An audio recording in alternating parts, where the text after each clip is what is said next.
కీటకముందెచ్చి భ్రమరము పాటవమున భ్రంభ్రమింప భ్రాంతం వైతత్ కీటము భ్రమర రూపముం బాటించు వహించు కాదే భయమోహమునన్.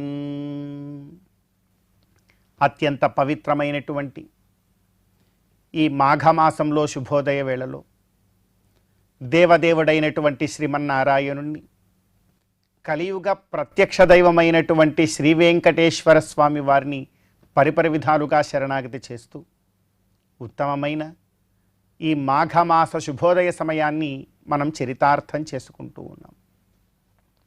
ఈ మాఘమాసంలో మనందరి యొక్క ప్రధానమైనటువంటి కర్తవ్యం, మన గురువులు మనకు ఉపదేశించినటువంటి వేద ఇతిహాస పురాణములు మనకు చూపినటువంటి చక్కనైనటువంటి వేదోక్త ధర్మ మార్గంలో ముందుకు సాగడమే మనందరి యొక్క ప్రధాన కర్తవ్యం. మరి ఆ కర్తవ్య పాలనం కోసం మనందరం కూడా చాలా జాగ్రత్తగా ముందుకు వెళ్ళాలి. అందులో కూడాను ఈ లోకతత్వం ఎలా ఉంటుందో తెలుసుకొని మరి మనం జాగ్రత్తగా ముందుకు వెళ్ళాలి. చెప్తున్నారు పెద్దలు, కీటకముందెచ్చి భ్రమరము పాటవమున భ్రంభ్రమింప భ్రాంతం వైతత్. ఈ లోకం ఎలాంటిది అనంటే ఒక విచిత్రమైనటువంటి సృష్టి ఈ లోకంలో ఉన్నది. భ్రమరము ఎంతో చక్కగా పుష్పములలో ఉండేటువంటి మకరందాన్ని ఆస్వాదిస్తూ ఘుమ్మని ఘుంకారాన్ని చేస్తూ తిరిగేటువంటి భ్రమరానికి నిజానికి సంతానం కలగదు.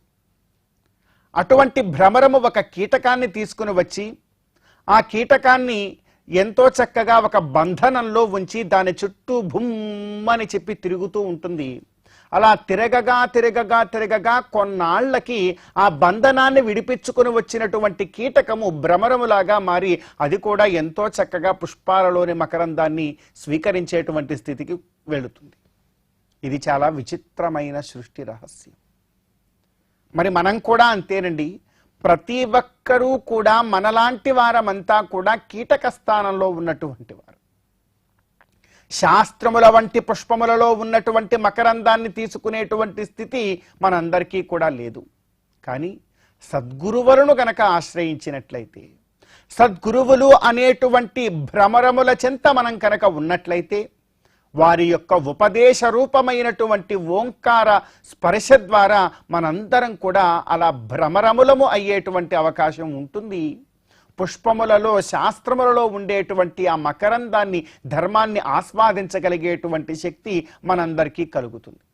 కనుక ఇలాంటి ప్రయత్నం మనం జీవితంలో చేయాలి. ఇలాంటి ప్రయత్నానికి చాలా అనువైనటువంటి కాలమే ఈ మాఘమాస కాలం. అందుకే ఈ మాఘమాసంలో మన గురువుల యొక్క ఉపదేశాన్ని స్వీకరించి ఎంతో చక్కగా ధర్మాచరణ మార్గంలో ముందుకు సాగుదాం. ఈ మాఘమాస శుభోదయ సమయాన్ని మనం చరితార్థం చేసుకుందాం.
Now